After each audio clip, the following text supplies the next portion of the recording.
Hoy, desde las geometrías imposibles de la oveja eléctrica, cruzaremos el espacio y el tiempo para llegar a las instalaciones del Instituto Tecnológico de Massachusetts, donde conversaremos con el doctor mexicano Alfredo Alexander Katz. Acompáñenos.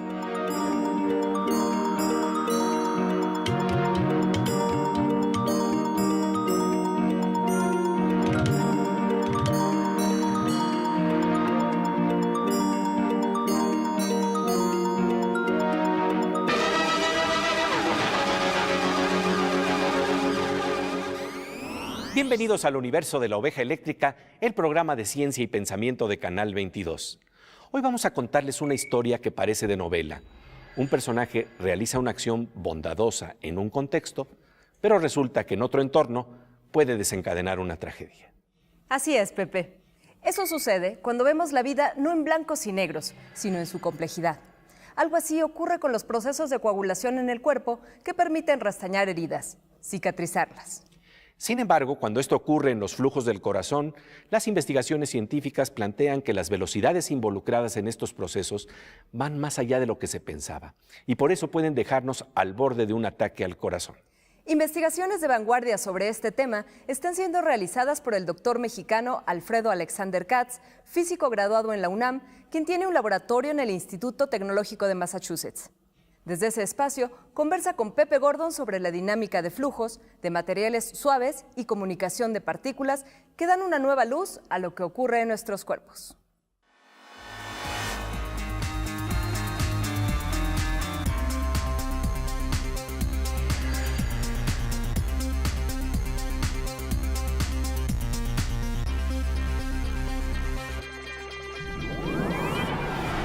Alfredo Alexander Katz, muchísimas gracias por esta conversación para Canal 22.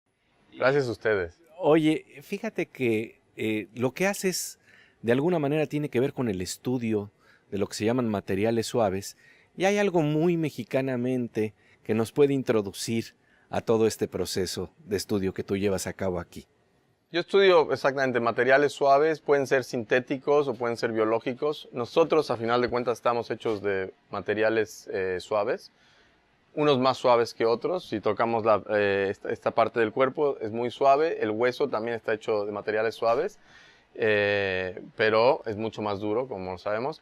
Y lo que es muy interesante de los materiales suaves es que el origen del estudio de estos materiales y del conocimiento de estos materiales viene de México, viene de las culturas indígenas antiguas donde estaban trabajando con los hules. Mucha gente ha tenido la posibilidad de ir a cortar un poquito el árbol del hule y sale un liquito blanco que eventualmente, si lo dejas un ratito, se te vuelve como un hule, que se llama látex natural. Está hecho de una cosa que se llama poliisopreno. Los aztecas y los mayas ya lo habían descubierto, e incluso hay gente acá en mi departamento que estudian los métodos de procesamiento del hule, de cómo lo hacían antiguamente.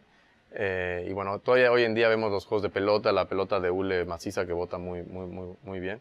Pero lo que es muy interesante es que tiene propiedades muy particulares desde un punto de vista muy, digamos, muy abstracto.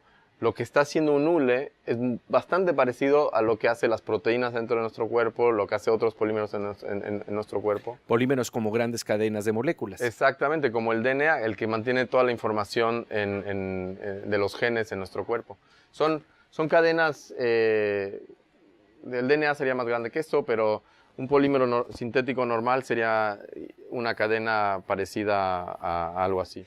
Y con ello lo que están haciendo es entender mejor ciertos procesos que ocurren en el cuerpo. Al estudiar estos materiales suaves, han descubierto cosas muy interesantes, por ejemplo, sobre el proceso de coagulación. Sí, esto fue fascinante, la verdad. Cuando empezamos a estudiar polímeros en flujo, que han sido estudiados por bastante tiempo, pero en ese momento el paradigma era que a bajos flujos un polímero se podía estirar y te cambiaban la viscosidad. Sabemos que si le ponemos polímeros, la comida, bueno, no toda, pero mucha comida le ponen aditivos, que son polímeros o el shampoo, eso, para que tenga cierta viscosidad, se sienta de cierta forma. Y en la sangre hay un polímero muy largo, casi tan largo como una cadena de DNA, y normalmente está enroscado en sí mismo y no se pega nada. Es, digamos que fuera algo muy, muy chiquito.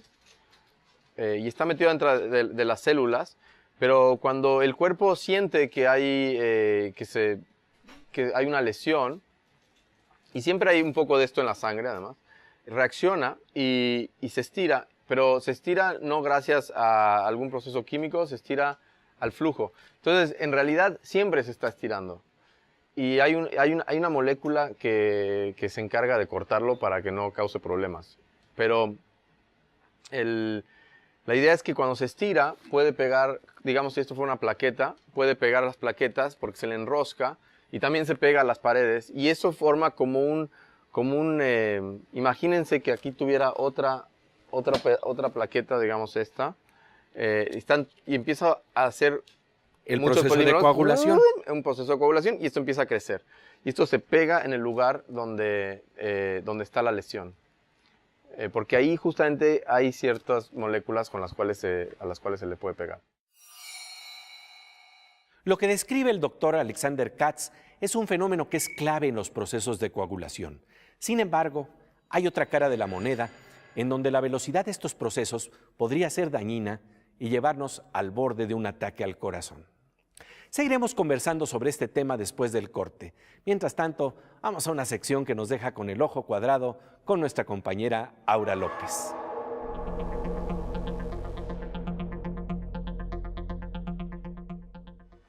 Querida Aura, pues ahora sí que nos vas a dejar con el ojo cuadrado porque a lo mejor los robots tienen ojos cuadrados. A veces, ¿no? Es muy probable. Este robot del que les voy a platicar todavía no tiene ojos porque es un brazo robótico, pero lo interesante es que no los necesita para su misión. ¿Cuál es su misión? Es el tomar objetos y reconocerlos físicamente. Y reconocer es algo que haces con la visión. ¿Cómo entonces lo hace ahora? En este caso, este robot está alimentado con una red neuronal y se conecta a la nube, o en términos más sencillos, a Internet. Haz de cuenta que le pusieron miles de objetos para que él viera la forma física, cómo era su aspecto. Son estos objetos en forma 3D. Este robot, me encanta que hablemos del robot como él, pero el robot no los tiene físicamente, sino que todo esto es de una forma virtual. Y lo que sucede es que en el momento en que le ponen los objetos reales, los reconoce. ¿Por qué? Porque previamente fue alimentado virtualmente sobre el aspecto de estos objetos físicos. Y lo extraño es esta idea de reconocer, porque al decir reconocer estamos hablando de volver a conocer. Hay una suerte de conocimiento en los robots. Nos estamos acercando a esta idea de la conciencia. Así es, Pepe. Pues como siempre, un gusto encontrarnos aquí en La Oveja Eléctrica, querida Aura. Gracias, Pepe. Y bien, volvemos enseguida a este espacio en donde estamos conversando con el doctor mexicano Alfredo Alexander Katz sobre investigaciones de vanguardia que nos permiten entender cómo los veloces procesos de coagulación nos pueden dejar al borde de un ataque al corazón y qué caminos podría abrir la ciencia al entender estos fenómenos.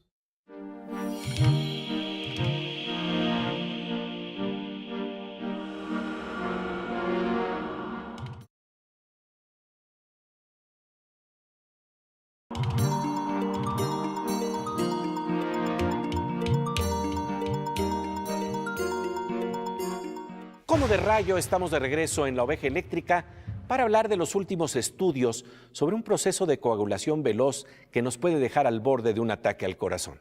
Pepe Gordon conversa con el doctor mexicano Alfredo Alexander Katz desde su laboratorio en el Instituto Tecnológico de Massachusetts sobre la paradoja del proceso de coagulación. Nos ayuda a restañar heridas, pero en otros casos podría precipitar una tragedia.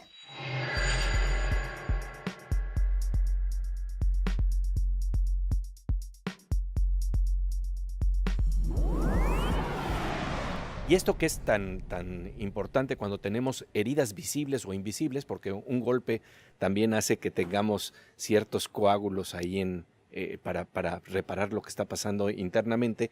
Cuando estamos hablando del caso del corazón, puede funcionar de manera contraria. Justamente ahora estamos empezando a estudiar este proceso porque una de las cosas que es muy interesante, esto solo funciona a lo que llamamos razones de corte altas, es decir, que el flujo va muy rápido. Y eso pasa en más o menos 500,000 de vasos sanguíneos en nuestro cuerpo, que son los más pequeños, y que no son los capilares, pero son los, se llaman arterioles y venolas.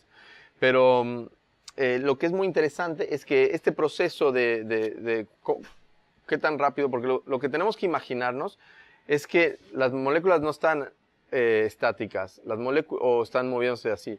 Hay un flujo enorme, entonces están pasando uno por arriba del otro, y en una fracción de segundo, les puedo decir exactamente cuánto es una milésima de segundo, más o menos. En una milésima de segundo esto se tiene que pegar, porque esa es la fracción de tiempo que pasa esto enfrente del otro.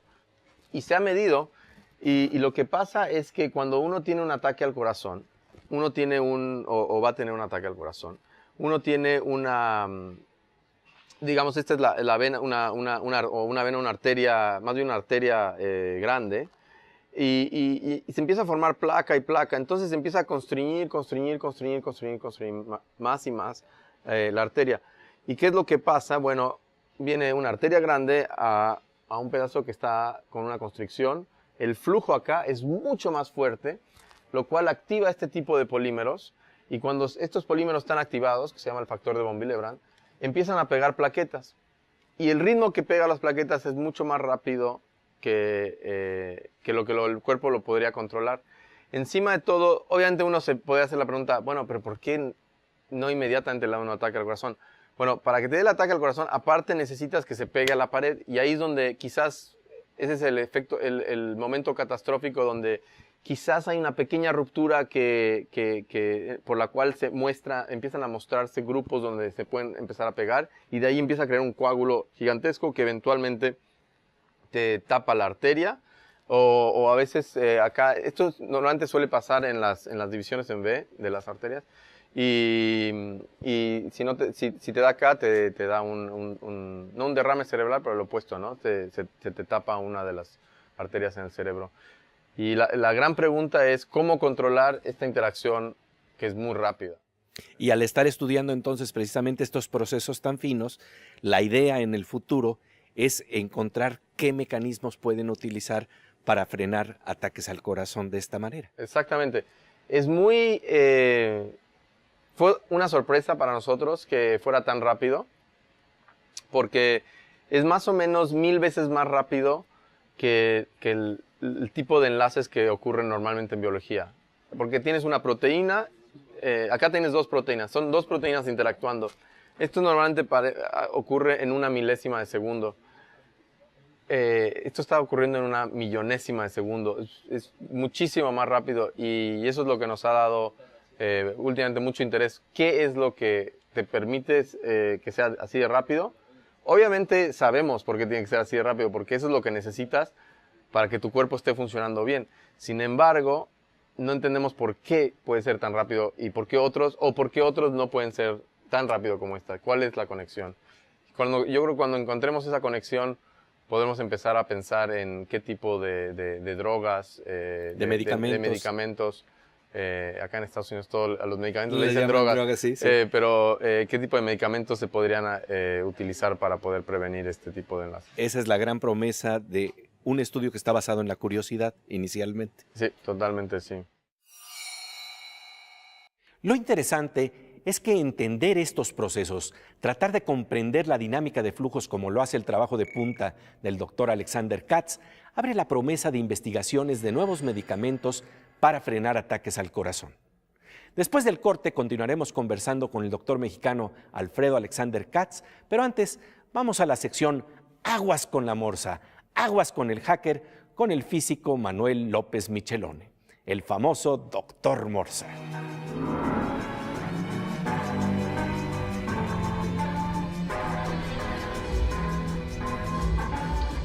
Pues querido Morsa, como siempre un gusto encontrarnos aquí en La Oveja Eléctrica. Gracias, Pepe.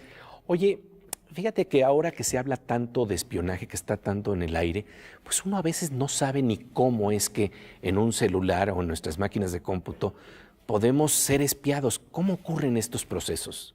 Mira, Pepe, te la voy a poner así. Estamos entregando todo el día información a los demás y no nos estamos dando cuenta de eso, ¿sí? ¿Cómo no se va a poder espiar? Y además espiar no es algo novedoso, se ha hecho toda la vida. O sea, digamos que la discusión será a quién espío y por qué lo espío. en todo caso. Pero en realidad, en todo momento nos están espiando, si lo ves de esa manera. Facebook nos está espiando de todo lo que escribimos o ponemos, o lo que vemos. Ya no tenemos que escribir con que lo veamos. Pero lo que nos estás diciendo es que no es tan difícil hacerlo. No, claro que no, es muy fácil. De hecho, nosotros le entregamos la información abiertamente a través del teléfono, a través de la tablet, a través de la computadora y a través de Internet.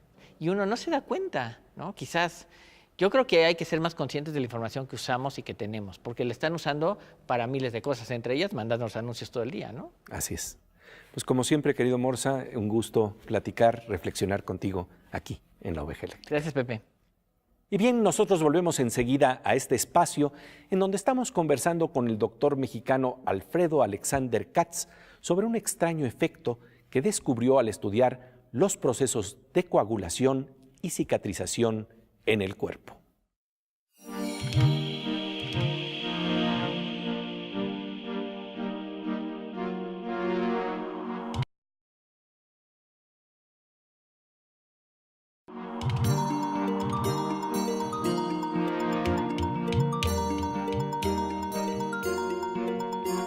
Como de rayo, estamos de regreso en La Oveja Eléctrica, en donde estamos conversando sobre lo que entiende la ciencia en torno a los procesos de coagulación y de cicatrización en el cuerpo.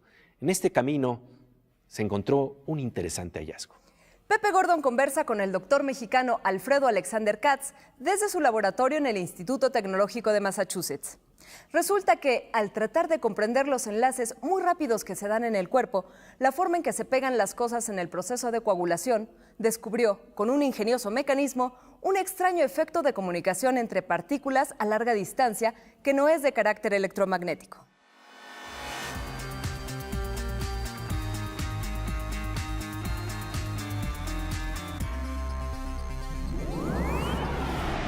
Y lo interesante es que este hallazgo se llevó a cabo en tu laboratorio, porque eso hay que decirlo. Sí, se llevó a cabo en mi laboratorio, sí. Es verdaderamente una primicia, digamos, esto es noticia en estos días, que acaban de descubrir este efecto y que ya están hablando y publicando sobre este efecto.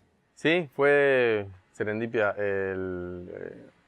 Estábamos trabajando en este sistema, estábamos pensando algo diferente y a veces pasa.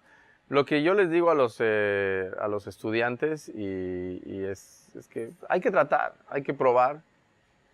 Y bueno, mi filosofía es que se aprende mucho más de fallar que de conseguir algo. Y la razón es porque cuando fallas, aprendiste algo, dijiste, esto no funciona.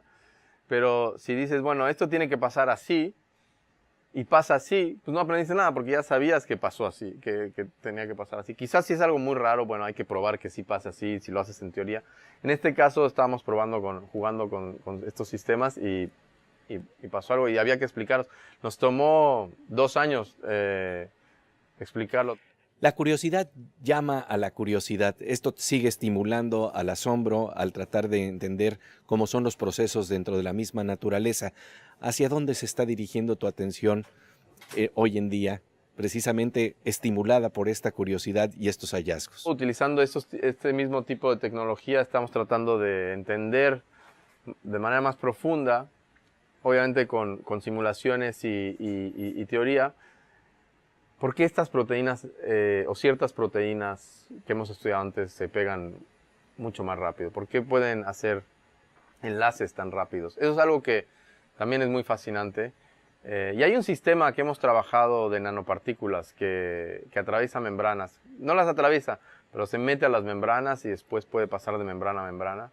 Esa es otra cosa que estamos estudiando activamente. ¿Y qué futuro o qué promesa tendría precisamente el que pudieran atravesar esas membranas? Porque eso te abre la visión de qué tipo de cosas podrías hacer con ello. Entonces, si tuvieras algo que pudiera traer medicamentos y puede pasar a través de la membrana, eso es algo con muchísima promesa y en eso estamos trabajando. Sería revolucionario. Sería revolucionario. Yo digo que va a ser revolucionario. Va a ser revolucionario.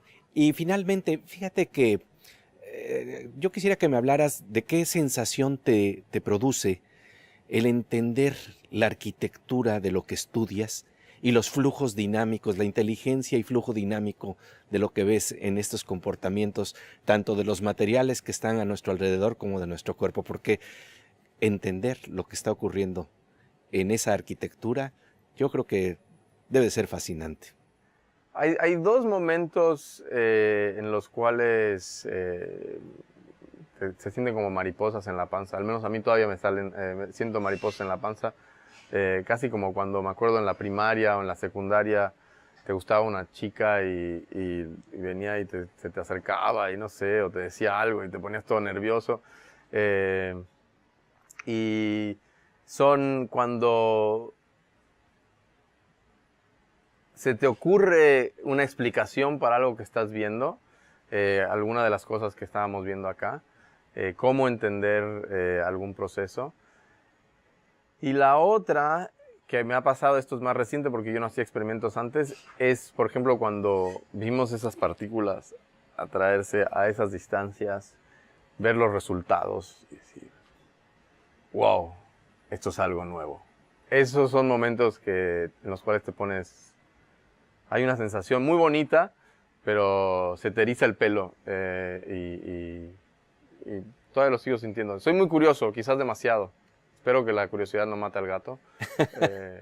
Pero esa es la clave de la ciencia y la clave de estar vivo. Y mucha pasión también.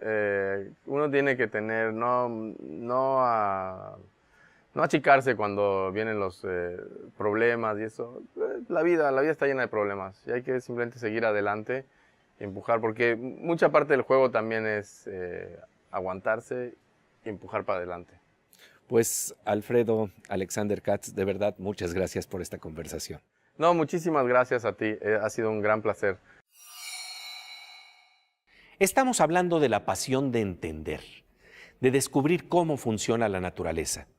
Los trabajos del doctor mexicano Alfredo Alexander Katz abren nuevas vías para comprender los procesos de coagulación en el cuerpo y también para desarrollar nuevos medicamentos al descubrir fenómenos de comunicación que no imaginábamos, que rompen muros biológicos. Al adentrarnos en el entendimiento de cómo se forman las heridas en el cuerpo, se abren los elementos para evitar los daños que podrían estar asociados. Esto me recuerda una viñeta que nos trae la literatura. En la novela titulada El Mundo, Juan José Millás nos habla de su padre que investigaba lo que podía hacer un bisturí eléctrico. En una ocasión, le comentó a su hijo emocionado: fíjate, Juanjo, cauteriza la herida en el momento mismo de producirla. Millás comprendió que eso es lo que hace la escritura. Cicatriza las heridas en el instante de abrirlas. El conocimiento, al explorar la herida, también nos ayuda a cicatrizarla. Pasamos ahora a una sección que nos abre justamente al poder de las palabras para describir el mundo que nos revela la ciencia. Vamos con la poeta Miriam Moscona.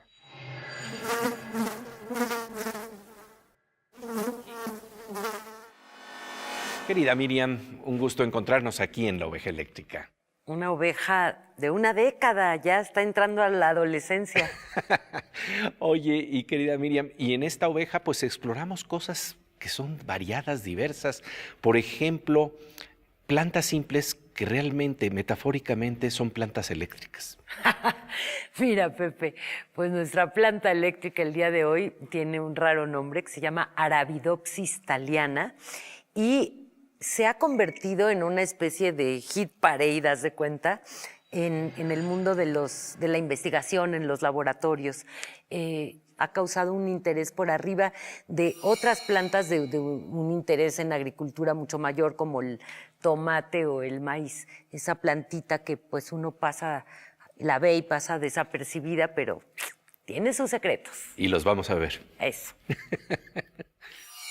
En su ambiente natural, la Arabidopsis, una planta herbácea de pequeño tamaño, es, o así parece, una hierba, pero en el ámbito científico, esta mala, entre comillas, hierba acapara más atención que otras especies más hermosas y exuberantes o con mayor importancia económica. Investigaciones recientes hechas por científicos mexicanos del Centro de Investigación y de Estudios Avanzados Investav comprobaron que las plantas son capaces de advertir amenazas como plagas o de comunicar a sus vecinas cambios en la intensidad de luz, de humedad, de temperatura y hasta percibir la presencia de plantas parásitas. Suficientes razones hay para entender estos y otros secretos del Arabidopsis. Así que, ya lo sabemos, hay seres que sin equipo olfativo se las huelen cuando el peligro anda cerca. La voz entrañable de nuestra querida compañera Miriam Moscona en las geometrías imposibles, las geometrías cósmicas de la oveja eléctrica. Ahora vamos a la sección Cantos Cuánticos con nuestro compañero Fernando Rivera Calderón.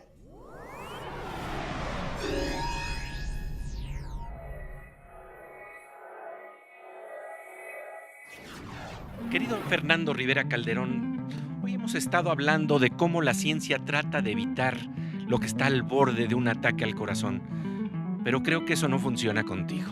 No, yo vivo, querido, en un ataque perenne al corazón. La verdad es que, pobrecito de este músculo que ha sido sujeto a tantas cosas terribles de mi parte, pero bueno, por eso le podemos cantar en esta ocasión. Es una canción autobiográfica, no se van a burlar, por favor. Estoy al borde de un ataque al corazón. Razón. No sé por qué tengo una herida sin cerrar. Errar.